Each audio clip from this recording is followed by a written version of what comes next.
I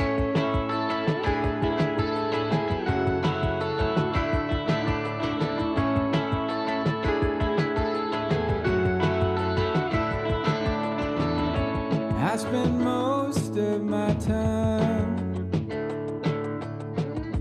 viewing what I want from the outside.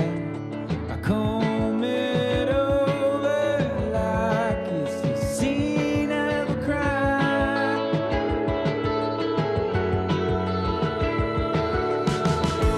The only guilty I find staring back at me in the mirror at night, stuck in place.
right. Good Monday morning. I hope you are doing well. Let me know that you can hear me and see me and all is good.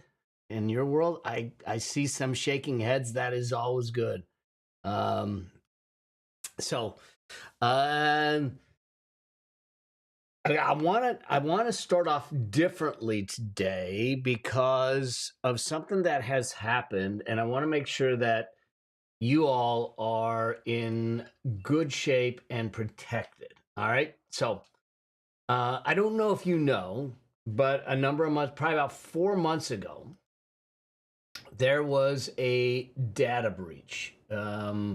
It's it wasn't a good data breach. It was a big data breach, like 2.9 billion with a B, social security numbers and IDs and things like that were breached. I'm going to jump to my iPad, hopefully, if it works. So this breach hit 2.9 billion people. Their data is exposed. Okay. And what that means for you is that if someone gets a chance to get a hold of your information, birth dates, all the stuff that is in there, they can open up credit. They can do things in your name and destroy you financially, frankly. So there's a couple things I want you to do, and we'll make sure that you have the links to this. The first thing that I want you to do is this. I want you to go to this website. It's NPD. I'll type it into the chat because you get a chance now to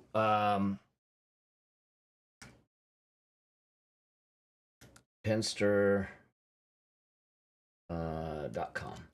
Okay. So you will be able to have it check and see if there's a breach. Now I checked and my stuff's out there. Not good. All right. So so it'll let you understand to what extent that maybe your information's out there. Don't worry about doing it now. But once you have that, the bigger thing to do is I need you all to freeze your credit. Okay? Freezing your credit is free. And I'll show you what to do here in a moment, but freezing your credit is free by law. What it does is it locks down access to your credit. So if someone wants to use your information to open up a credit card, to get a loan, to do anything, it will not allow it through. It will shut things down. Now, you need to do it in all three credit bureaus, Experian, TransUnion, and Equifax, okay? But there's an easy way to do it. Now, there's two different things. There is a freeze and there is a lock. I want you to do a freeze, not a lock. A lock they can charge you for, a freeze they cannot. But you have that same protection. Now, if you're going through a home refinance or you're trying to buy something that requires credit, what you will do is do a temporary freeze for a temporary lift of the freeze for the week that they need to access your credit to make sure that that's right. Wooly, I believe it's the U.S., but when you talk about 2.9 billion people, it's probably worldwide. That's a lot of people. Okay. So I don't know the reach of it, but I think that you just need to be aware of it in doing that. Now, in order to freeze your credit, you can go to Experian, one of the credit bureaus. If you just search how to freeze credit Experian, you will find an article that says how to freeze your credit with all three credit bureaus. Okay? And why you still have to do it individually, but in the article, it literally shows you how to do it. And you can just go online. I mean, literally, it is a 5-minute job to preserve your financial structure and not allow this to impact you. So I just I just wanted to make sure that you guys have the information, and you can take a screenshot of this or what have you, but at the same time, just search Experian how to freeze all three credit bureaus. This article will come up and you can freeze your credit. And once you freeze the credit, no one can access it, including yourself, until you unfreeze it. And you can do a temporary unfreezing. You know, when I was applying for something, I just said unfreeze it from this date to this date, and that was it. And gave them access, and that was it. But I think that from here on out, I have had my credit in a frozen status constantly for a couple of years now, and I only lift it if I need to for any purpose. But since I'm not borrowing, I'm not doing any kind of credits like that, I don't need to do it very often. But I think it's something you need to be aware of. Part of building wealth and part of being financially free is making sure that you have a foundation that is safe, a place that you are protecting it. Because it's one thing to make money. It's another thing to accumulate money. It's another thing to multiply the money, but then it's another thing to steward it. And I think that we need to be able to walk across all of those pathways, and given the level of sophistication of cyber attacks and identity theft and all those things, I think we just need to be smart. And so I tend to have everything frozen. I think that we all should freeze our credit if we're not in the process of doing anything. There's no reason for it to be unfrozen. Make it hard for these folks to attack you. So, not the way I normally start, but I figured it is an important thing for us to have a conversation around and really start to make sure that I keep you safe. So if I'm doing it to keep me safe, I want to make sure you're doing it to keep you safe, and go from there. So. Cool. Any questions on that just before I kind of go through? I'm going to touch on the market a little bit, touch on where we're at, and then jump in. I had a crazy great weekend. Well, I was at an event for Thursday, Friday, and then on Friday, my two little granddaughters joined us for the weekend. So had a 3-year-old and a 1.5-year-old, and then two dogs. And my wife and I, by the time they left yesterday, were like, oh my God, I forgot what it's like to have a 3-year-old and 1-year-old running around. So, but it was a ton of fun playing with them and seeing them and all that. We get to see them once a month or so. They come and hang out with us. We see them more than that, but yeah. So that was my weekend, and here we go. And once I'm done here, I got a presentation to do, and then I go to a board of directors meeting. This is a company that's been around since 1888, and I've been on the board for 20 plus years on it. Cool. All right. So let's just talk about the market. I don't see questions coming in. Oh, wait. Am I seeing questions? No, I don't. Yeah.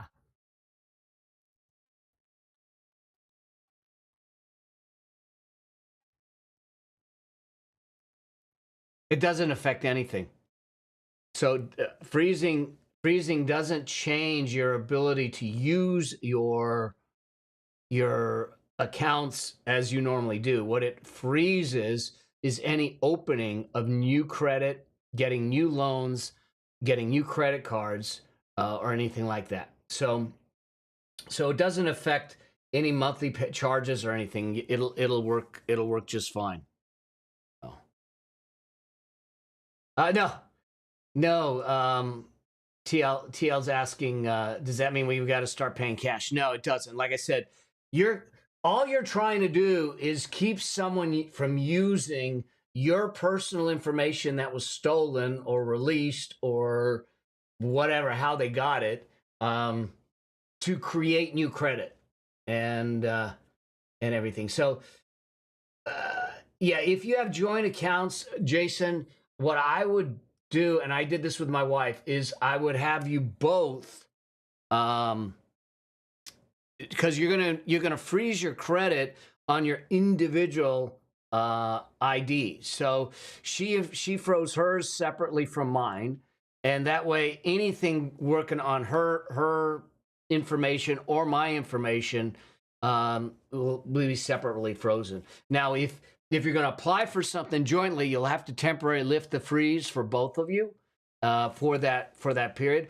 But what I typically do, like my son and his wife just bought a home, and so what I said, ask the underwriters for the loan when they're going to run the credit, and let them know up front you have a credit freeze on it, and to find out which bureaus they're going to use, and you will lift the freeze for 3 days around the time that they're going to pull the credit, so they have access. And that's what they did. And we closed that house. They closed that house within 3 weeks. So it didn't impact them if you're proactive and you know about it.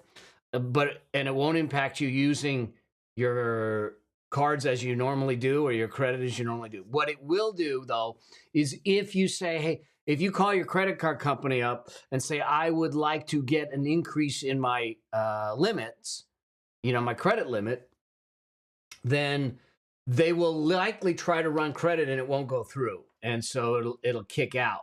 So if you're going to ask for an increase of credit, anything that's going to require them to go pull a credit report or do anything like that, you're going to want to make sure that they know that there's a freeze on it, or that you got to do a lift for temporarily. So you don't shut the freeze down. You do it as a temporary, so it's passive. You sit back and say, I want it from this date to this date. You know that it's lifted, and that's the window that they have to work with, and then the freeze is back on, and you're clear.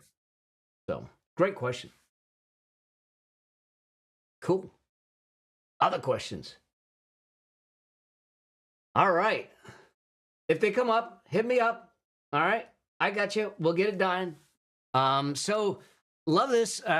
We've had an interesting time in the market. I'm looking at the charts right now. And we had the market drop. We had the market go back up. The fact was that market almost recovered all the losses from those 3 days a couple days ago, a week ago. Now, here's what's happened, just so you know. We had a economic data that came out that wasn't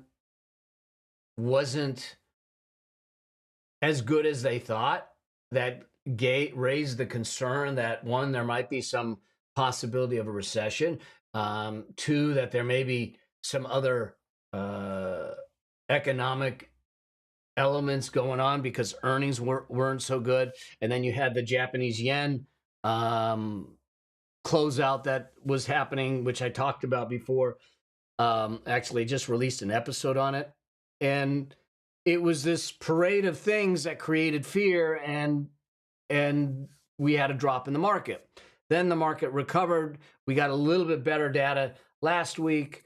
There isn't much going on this week, except that the Feds are meeting this week in Jackson Hole. And so people are wondering, what are they going to do? And are they going to talk at the end of the week on Friday and say anything? We have some earnings that's going to come out, but last week, really, the markets jumped 5%, 4%, and 3%, depending on which market you looked at. They moved back up, which is good. So we're in a decent place. Now, what's my take on this? I think that we still have some volatility that's going to happen. I don't think that we're out of the woods, but what does that mean for me? It really doesn't change anything that I'm doing. I just know that the ups and downs of the market are part of the cycles. If I need money in the short term, it's not in the market anyways. So it's in a high yield savings account that we're getting interest on, and it's safe and it's insured. If it's money that is long-term money, a decade or more out, then I I'm not worried about it because I'm not going to allow the short-term downturns to cause me to panic and get out. In fact, it's going to cause me to move back in even deeper on the 1100 point drop day. We doubled down on the buying, and then it came back, and so we made a quick money on it, but that's not the reason for it. Now we're just letting it grow. So it's not going to change anything. The key is this, is that do you have a plan in place? And if you don't have a plan in place, that's the first step, because the plan should work, and it should be tested in a way that it works in a down market and an up market and a sideways market, whatever's going on in the economy. Your plan is the plan not to beat the market. Your plan is the plan to create the life that you want, to create the financial machine, the money machine, if you will, that is required to give you the life you want. And if we don't have that plan, first off, if we don't have the vision done right, then we can't create the plan to fulfill the vision. So we don't even know where we're going in our journey. But we have the vision, we create the plan. Now we can hit the strategies and say, okay, what's the strategies to make that plan work in the up and down environment based on facts, circumstances, age, stage, it doesn't matter. Otherwise, what's happening, and this is what a lot of people do, and they'll come to me and say, what should I invest in? I said, I don't know. But aren't you investing, Mel? Yes, but I'm investing based on my plan. I don't know your plan. See, the investments that I'm in may be really good for me at someone who's going to be 63 in another 12 days, but they may not be good for someone that's going to be 33 because I'm in a different age and stage. My son has got 2 young kids, him and his wife. And so we need to look at it through those eyes. And the tendency is to say, hey, what do we invest in? I have a course called Investing Simplified. And I'll be honest with you, I hesitate. Thank you for the birthday wishes.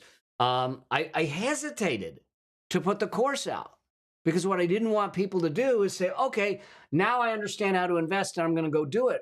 The problem with doing that, it's one little sliver of mastering your money. It's one little sliver of mastering your wealth. And if we aren't investing the right way to fit the plan that fits your life, the investments may be great investments, just may not be great for you. And so that's the thing that concerned me when I did that, but I did it and put those caveats in anyways. But I think that's the thing to start to look at. So what has the market done? I usually use this one site that gives me a week recap, but I also read a lot of stuff over the weekends and throughout the week. This is as of August 16th, which is on last Friday. Okay, like I said, the markets were up 5%, 4%, and 3%. Okay, so that's pretty good for a week, but it was after the downturn, and so what it did is it kind of recovered from there. Inflation, they say, is moderating. We'll see, and retail sales rebounded, and this is the first time that our consumer sentiment, the way we feel, this is Michigan puts this out, that it went up, and so it seems like things are settling down. But I'm not sure how they measure this, because the people that I talk to are sitting back saying, "Hey, Mel, it is hard to pay the bills. Things are more expensive." And so I think the reality is that we may be more optimistic about what might happen, but we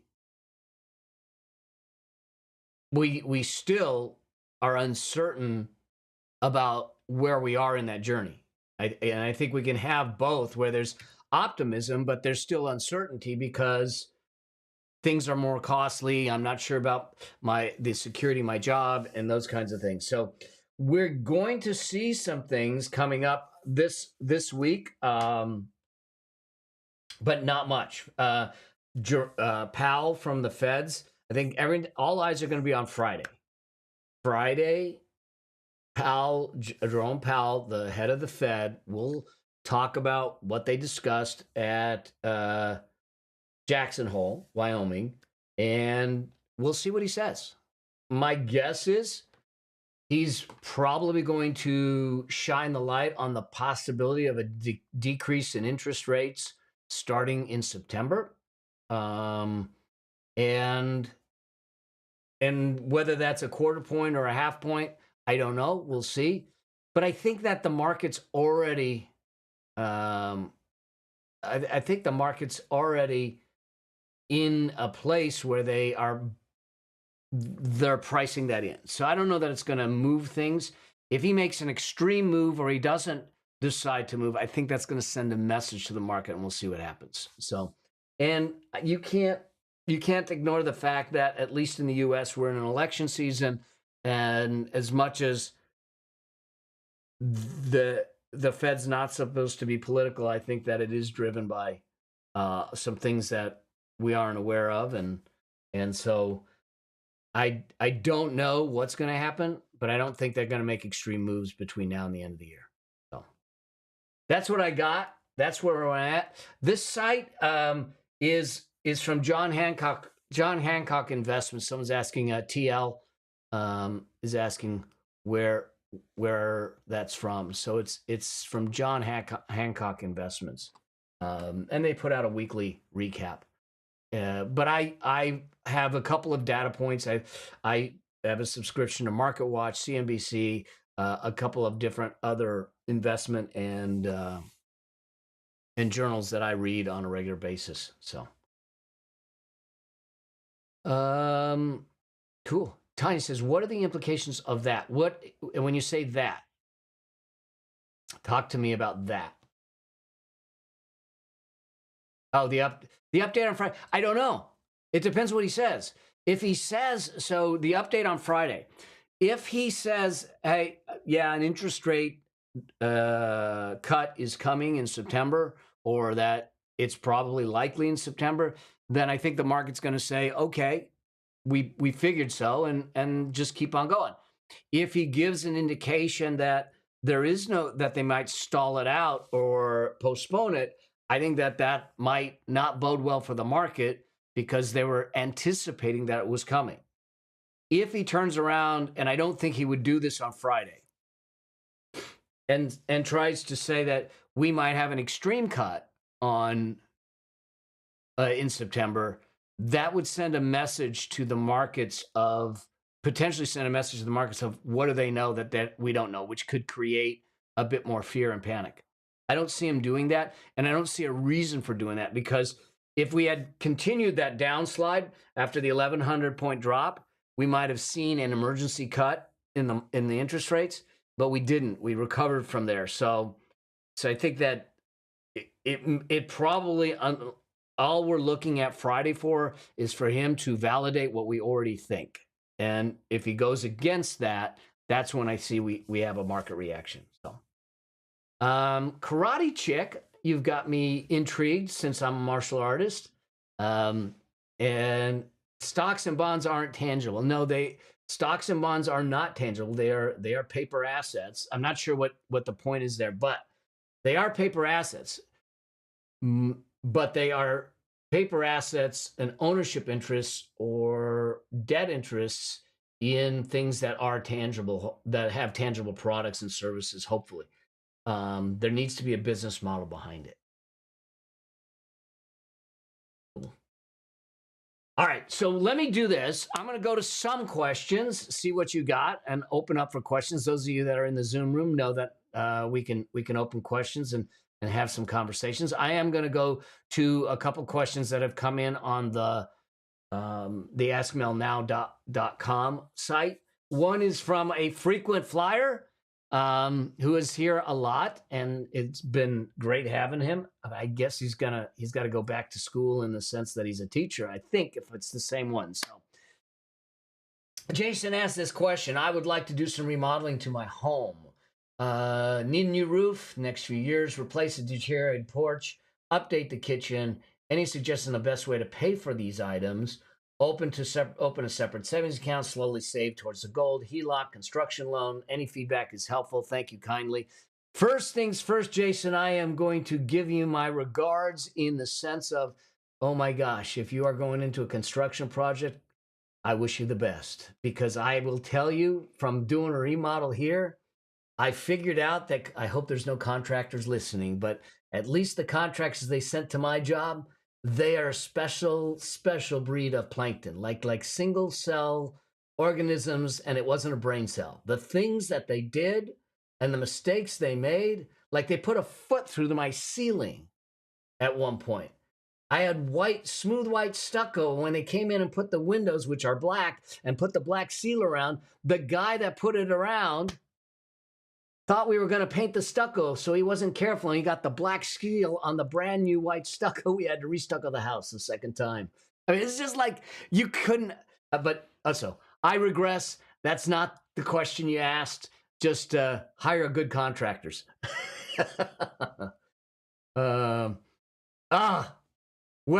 Tiffany, where were you? So, because I told my wife I will not have a contractor in here again. So. Yeah. All right. So here's my thinking on this. I believe in sinking funds for doing things. If we know that we do not have to do the improvements, these are not emergency improvements. These are things that you can plan for and space out. Then I would open up a high yield savings account and start putting money into a high yield savings account to try and pay for these things in cash. Over a period of time and space them out, which is the most immediate need, which is the one that you know, like if it's a deteriorating porch and there's safety issues, that might be where you go. If we have leak issues with a roof, updating the kitchen will be the biggest thing that's going to impact the value if you're thinking of selling. But I think we need to look at those and space them out and know that we probably aren't doing all of them at the same time. And I would use a high yield savings account. Why I don't know that you can get a construction loan. You might be able to get a construction loan for a partial on some of it. Now, some of the places, now depending on where you're at, Jason, for instance, when we redid our windows here, I started with, this is the other thing, y'all, I was going to replace one big window. By the time they were through with me, I replaced 23 windows. It was like crazy. And it was expensive. But the company that did it, they had, you know, a 4-year payment plan that was interest-free. So depending, like the roofing company might have that. I don't know that you'll get that on the kitchen, but the roofing company might have a way so you don't need to get into a loan or a HELOC or construction loan. The reason I don't like the HELOC idea is it's a variable rate. And there's positives to the HELOC and there's negatives. One, the positive is that you only pay interest on the amount that you use because it's like a line of credit. So as you need it, you'll draw it down and you'll pay interest on the portion you have. If you get a loan and the construction will work similarly, but if you refinance and you take a loan out, that loan is a 10-year loan, a 15-year loan, a 30-year loan. You may not use the money up front, but you're paying the interest from day one. And so the benefit of having a HELOC is that you're only paying interest on the portion used when using it, and when you pay it off or you pay it down, the interest starts to go down. The thing that I do not like about it is variable rate, meaning that interest rate can go up and down. And if we have declining interest rates, great. But if we have increasing interest rates or interest rates that are locked in at a high rate, then it could cost you and make the cost of the repair more costly. And all the HELOC is really doing is changing the timing of the repair. If I can afford to put money aside in a high yield savings account and take care of it over a period of time, the only thing the HELOC or construction loan is impacting is the timing in which we can do the repair. So I would look at, when do these repairs need to be done? Are they emergency ones, safety issues that I need to take care of? Those I would put at the top of the list. What is it going to take to do that. I would get a plan in place and have a sinking fund to make it happen. If one of the providers, like the roofing company, is willing, has any programs that are interest free types of payment plans, like the window contractor that we had did, then you might look at that. That's how I would look at this. When we did the remodel here, other than what I did with the windows, because it was an interest free, they gave me the cash price and they said you can pay it over 4 years. So I knew there was no embedded interest in there. So our remodel here was paid all in cash. We made sure that we had the money and we paid it in cash, and we didn't refinance or do any financing on it. That's the way I would do it. It's the safest way. It may extend it out and make it a little more time wise. It may take longer to get it done, but I think that will keep you from getting yourselves into a debt situation where you have increasing interest rates, and now it becomes even more expensive. So, all right, let's see. I've got another question in here. Pull this up. All right, this is Jeff asks. He says, "It's been a rough year.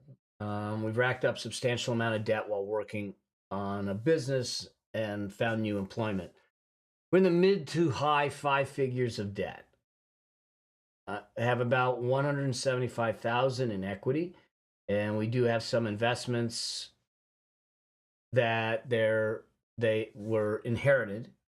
However, we'd like to leave those alone since they're already invested, and probably have a couple of grand a month in payments to all the various spots that have the debt. Does it make sense for us to consolidate all of our debt or use a home equity to pay it off and get it all under one roof? Just trying to figure out the best way to start tackling this, that I'm back in the game with employment and clients." All right, so this is a great question. Here's the thing: a debt consolidation may not actually reduce your interest rate, your total interest costs. So sometimes debt consolidation, first you got to be really, really careful about these debt consolidation companies. Some of them are shoddy, and some of them are let's just say they lack integrity. And so I think it's important for us to think through what we're trying to accomplish with them and how we do that.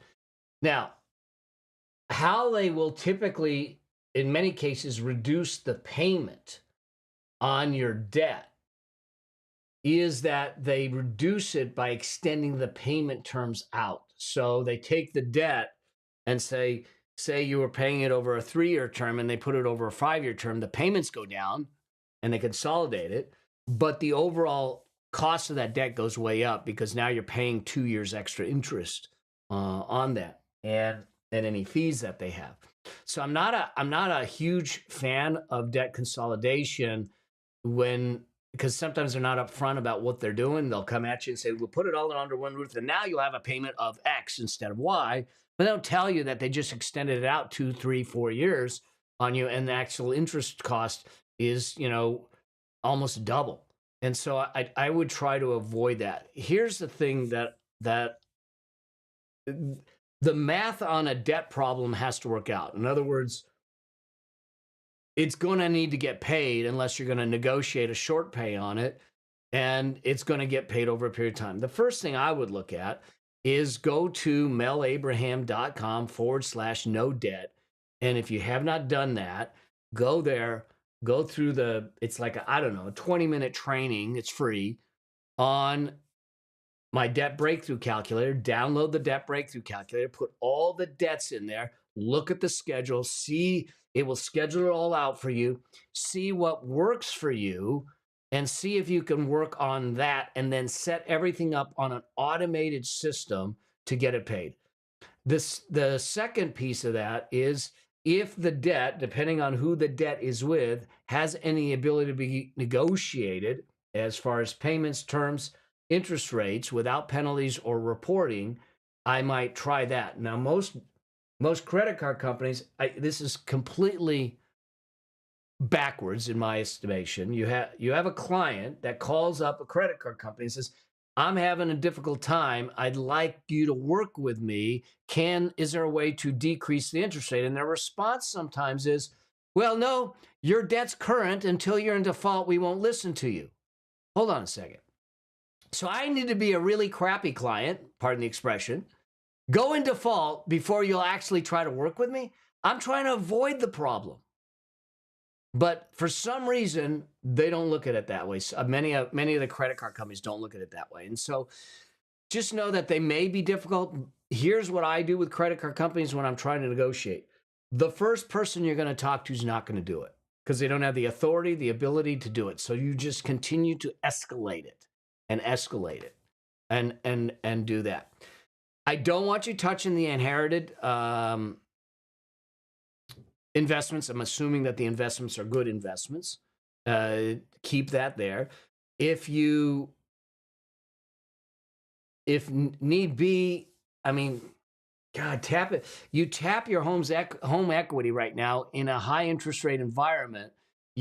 I don't know that it's going to help you. What's going to help you is that now you're going to tap it. Like I said, you're taking short-term debt, 5 figures of debt, and that's probably on a 3 to 5 year payback, and you're going to slap it on a 30-year payback. Yeah, it's going to be easier to pay back, but you're paying interest over 30 years. I don't like that. So my suggestion is see what the consolidation companies are going to do. If they're extending it out and increasing the total cost, overall cost, and not decreasing interest rates, it's not going to help you. Put yourself on a payment schedule. See if the debt breakthrough calculator helps with that. Have conversations with these folks and see if you can get them to negotiate a lower interest rate for a period of time. And then 3, as hard as it is, I know you just got employment, are there other things that you can bring in, whether it's selling stuff or additional side hustles to bring in a little cash to start getting this debt under control? That's what I would do before I start putting it on my house or putting myself in a situation where a consolidator might want us to default on debt so they can renegotiate it, and now you destroy your whole financial picture in the process. Okay, let me know if that helps. But that's how I would start. It's not an easy place, but it's not a permanent place, and I'm trying to get you to do it in a way that will keep you moving forward in the best way possible. Okay, cool. All right. Those are the questions I had in the hotline coming in. Let me see if there's anything else that's coming in. Wow, we're like it. It's hard. Yeah, it is hard to find a good contractor. Cool.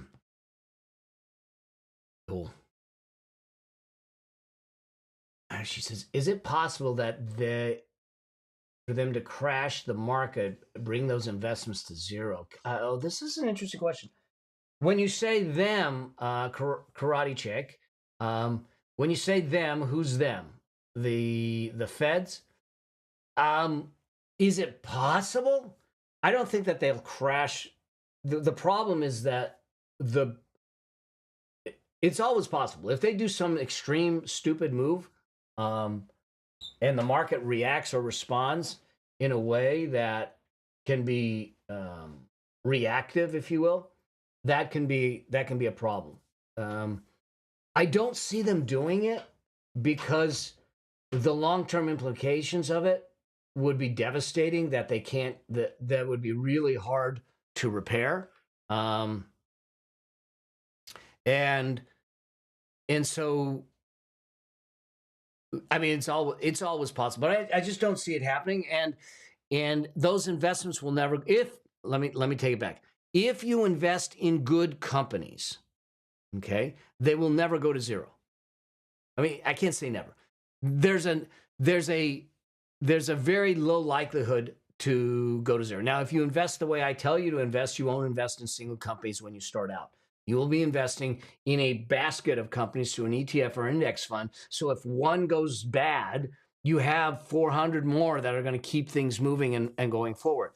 I don't want you in a single stock at the beginning, because if it goes bad, you go along with it. If you were in First Republic Bank, when it went bankrupt, it went from $200 a share to zero. I don't want that for you. But if I was in a basket of funds and First Republic Bank happened to be one of them, it didn't. It made a dent, but it didn't destroy us. And so, I don't. When I invest and when I work with people to invest, at the beginning, we're investing for safety first, growth second. Then we'll allocate portions of the portfolio to do things like I have single company stocks. I have investments in, and I'm not recommending these. Okay. So just, I'm saying it as I've got investments in things like Tesla or Google or Amazon. Okay. I don't think, now it is possible, I don't think Tesla, Google, or Amazon are going to zero. Is it possible that it declines? Sure. If I look at, let's just look at Tesla for a moment.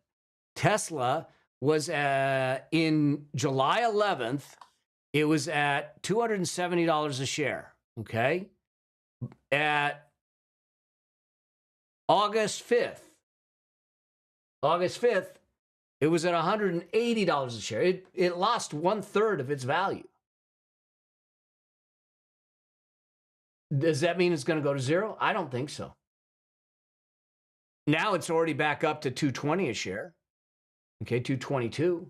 So stocks will move up, stocks will move down. But if I put all of my future in one or two stocks, that's when we start to get ourselves into trouble because we're so highly dependent on them, and some of them can be volatile. I don't see the stock market itself is not going to zero. If the stock market itself goes to zero, we have different problems in our world. Okay, there will always be. The market will always, in 8 out of 10 years, goes up. That's why I invest in the market. 8 out of 10 years, it goes up. There are 2 years in there somewhere that it doesn't go up. There's a chart that I have that shows if you make a $10,000 investment, and I'm doing this from memory, so the numbers may be just a little bit off, but the relationship is important. Make a $10,000 investment over 20 years. In the S&P 500, it'll grow to close to $70,000. If you miss the 10 best days of the market during that past 20-year period, that 70,000 goes down to 29,000. You lose 50% of the growth. That's why we get in and we stay in and we let it go. We let it grow. That if I'm trying to guess when I'm in and out of the market and I guess wrong and I miss the 10 best days, I cut my returns in half. And 7 of those 10 best days, when you look at that 20-year history, 7 of the best 10 days were in down markets. So you cannot sit back and say, I cannot make money in a market that's going down. You can. But when we talk about long-term investing, we have to have a long-term view. I can't look at one day on a Monday that loses $1,100 and says 1,100 points and say, we're done. We're out. We're going to zero. Because the next day and the next week, we're up 5%, 4%, 3% in a week.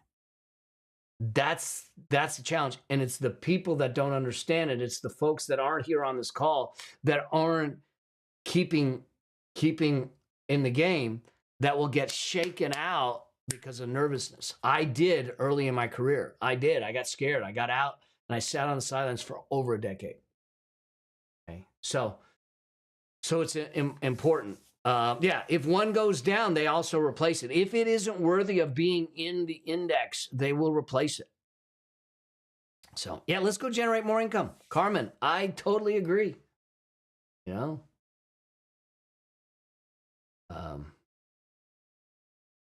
Yep.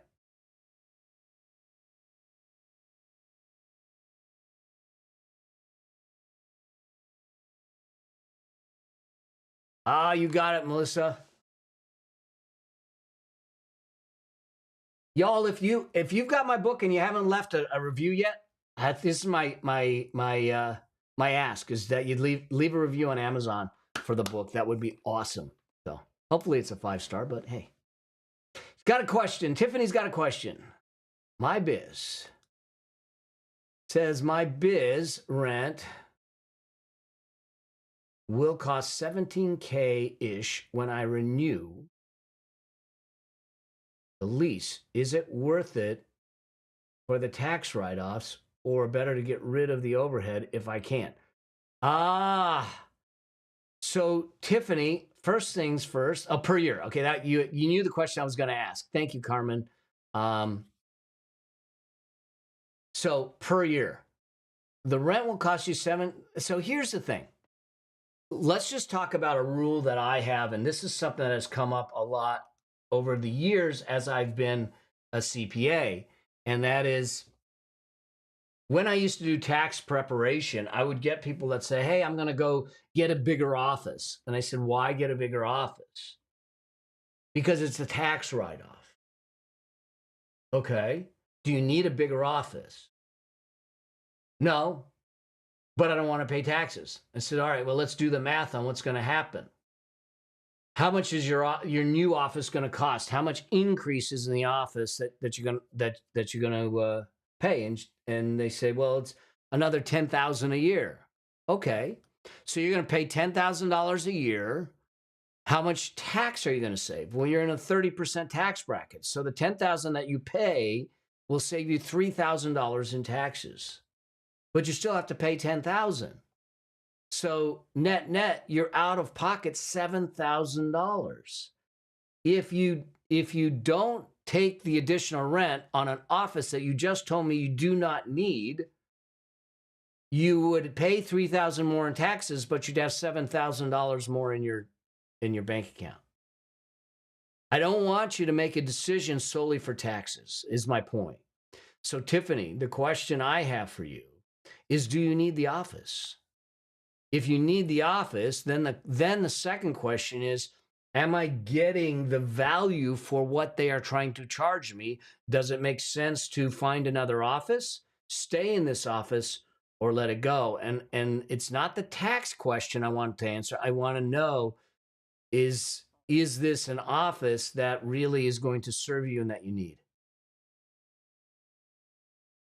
I can see you tilting your head back and forth. That's the other problem with being on Zoom. I can see faces. It could be risky to get rid of it. Then here's the thing: are they asking for a 1-year commitment?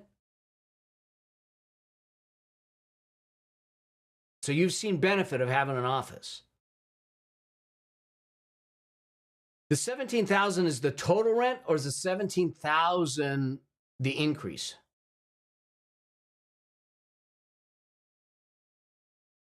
$17,000 total rent. Okay, so about $1,500 a month.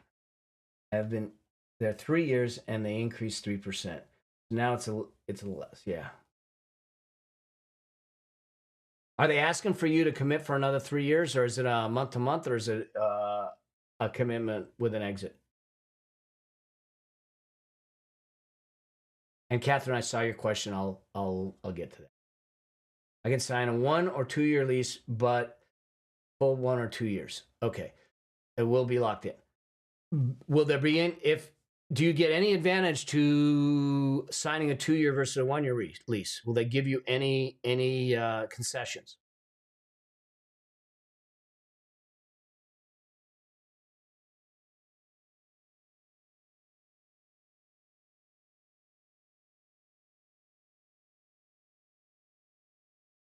Just that it won't go up another 3% in another year. Okay. Here's my thinking. I don't know how hard you've negotiated with them, but if you walk away from this office today or at the end of the lease, they're going to have to carpet, they're going to have to paint, they're going to have to get it ready to rent, and it's going to be off the market for a month or 2 months. I think that if it were me, I would give it a shot and say, look, I'd love to stay here. I actually don't need the office, but I like the office, and I think it's benefited my business. And I know that if I leave, it's going to take you a bit to rent it. So I would like to, it's a salon suite, so it's inexpensive for them. God. All right. Yeah, they are banking. I would try. Then I would literally try at least to get one. If I'm going to sign a 2-year lease, I get that you're going to make sure that there's no increases during that 2-year. But if I'm going to sign a 2-year lease and commit to it, I'd like to get a concession of 1 month. Just see what they do. See if they'll give it to you. It sounds like you've benefited from having it. So I'm not sure that I would let it go yet. And if it's something that you think over time I want to let go, then maybe you don't sign the 2-year lease, you take the 1-year lease, and over that 1 year you are planning the exit and looking for the other opportunity to do that. Rents are tough right now, and depending on the market you're in, but everything is negotiable, and I would try the negotiation and see what happens. Yeah, how many empty offices do they have?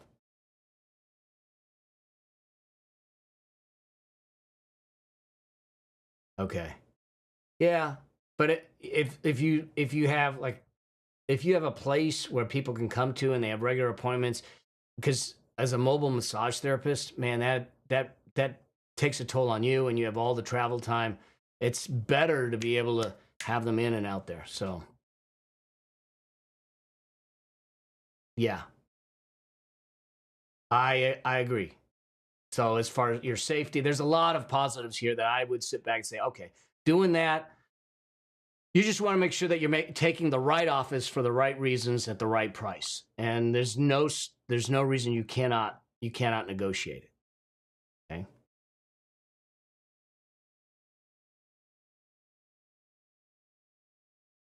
Yeah. Cool. Did that help? Hopefully that helped.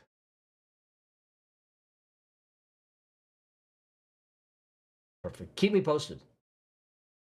All right. Let's see. I got Catherine had a message, and then I will go to Arhan's message. Let's see. Catherine said, does it ever make sense to take money out of retirement investment stock market to pay off part of the mortgage if the current income doesn't cover monthly costs and living off the investment fund and drawing it down monthly?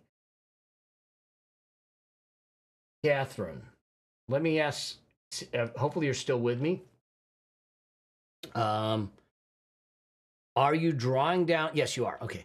Are you drawing down your investments currently, or is this going to be an invasion, if you will, of your retirement fund? I'm not a fan of it. And then okay, both. Okay, so you are currently living on these investments. It would just be an additional drawdown. Okay. I'm asking a question that I know my mom says I'm not supposed to ask, but can I ask how old you are? Only because I want to know how much time we need these investments. Okay. All right, cool. So there's no penalties for drawing out and everything. And so let me ask you this. Your current income doesn't cover your monthly living expenses. Have you done everything you can to cut those living expenses and find more income? Because that's the first place to go. Because it's easy to draw out of retirement at the beginning. The problem is it'll become a problem down the road if you don't have enough in retirement to cover it. And so that's the thing that would worry me, working on increasing income. Okay. Cost cutting.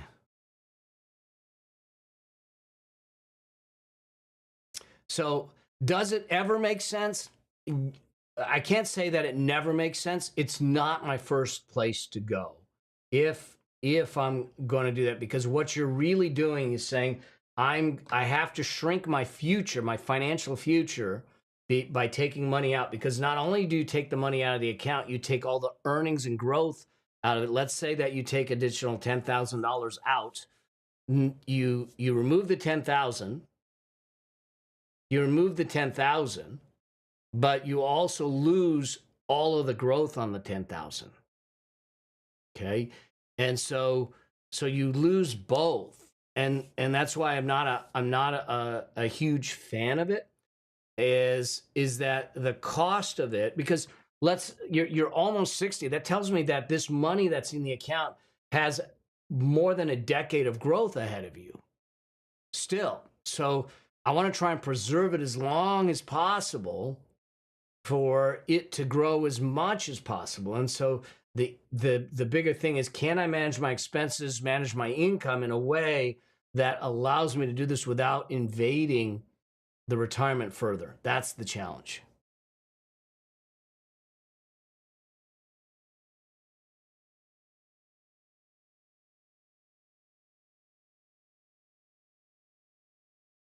Yeah. And so um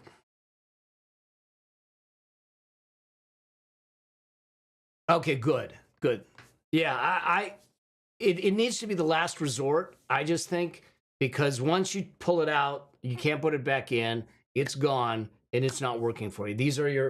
This is your employees. They're there to work for you 365 days a year, 7 days a week for the rest of your life to support you, and we're basically taking them out of the workforce for you. And I don't want to do that as best as possible. You got it. Let's see what else we got. All right, she had to leave. Let me see if I can answer her question anyways. I like to keep business and personal insurance separate, but when there is a crossover, i.e., the phone, home car use, how do you best handle it to help keep sides streamlined and cost effective? Okay, so what she's asking is, how do you keep things? So let's just talk about this personal versus business. It should be separate. So I'm glad to hear that she's doing that. We don't want to commingle our personal life with our business life from a financial standpoint. When you commingle it, there's a lot of bad things that can happen. When we create an LLC or a trust or a corporation, we create it for tax reasons, but but the majority of the reasons we create it for is for legal shielding to protect us. And the way that that protection is preserved is to treat it with the respect that it is. Even though I own 100% of the company, it is a separate legal distinct entity from me. But if I don't respect it as a separate entity, in other words, I use it as my own personal bank account. Look, I own 100%. I have the right to the cash in there as much as I want, but I have to do it a certain way. But if I'm paying for my groceries and I'm paying for my clothing out of my business and it's not a business expense, if I need legal shielding, the courts could come in and say, you didn't respect it. You commingled it. You treated it like personal, so we're going to treat it like personal and you have no shielding. So you want to make sure that anything that has to do with business is separate and apart from anything having to do with your personal, that you follow the lines of authority and have the integrity in place to do that. That means that my credit cards that I use for business are only used for business. If anyone ever comes in to look at it, say, there's a statement, it's only business expenses. And then I have credit cards only for personal. The money that comes in, that's for business, only goes to the business account. If I need it personally, I take it as a distribution or I take it as a salary. It's only two ways to get it out. Okay, you can do a loan, but I don't like that either. But so then you look at these assets that she's talking about, like a phone or a car that has a element of both. Okay, and how do you do that? Well, I'm going to have a separate business insurance policy from the personal insurance policies. That's one thing, but I'm also going to account for it in a very particular way. So when it comes to my car, I'm only taking a business use portion as a write-off. That means that the business expenses, let's say I use the car 80% for business. 80% of the costs are paid for by the business. That means the insurance, the repairs, the maintenance, all that stuff. The 20% is paid for personally. Yeah, it's complicated. It complicates things, but it is the only way to try and preserve it and document it.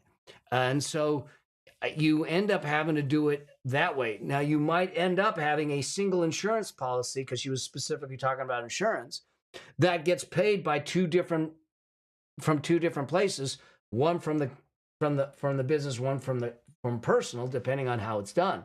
The other thing to be careful about is, if it is used for business, then there may be a different limit on the policies that you need than you would if you were only personal. And you may want to have also an umbrella policy to cover some things. So I think that there's some things to consider in doing that, and everything. So it is possible, but I still think that you need to have definitive lines of separation.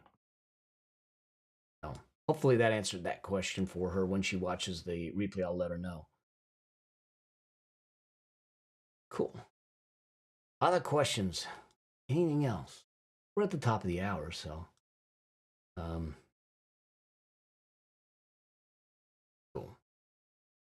All right, y'all. So here's the deal. We've got this week, like I said, it's probably going to be a quiet week until Friday, until Pal talks. If something comes up, let me know, and we can see what I can do to support you and all that stuff. Remember to go, when we're done, I want you all to go freeze your credit so you're protected and you're covered at all 3 credit bureaus, and make sure that you've got that dialed in. And other than that, y'all have an amazing Monday, and I look forward to the next one.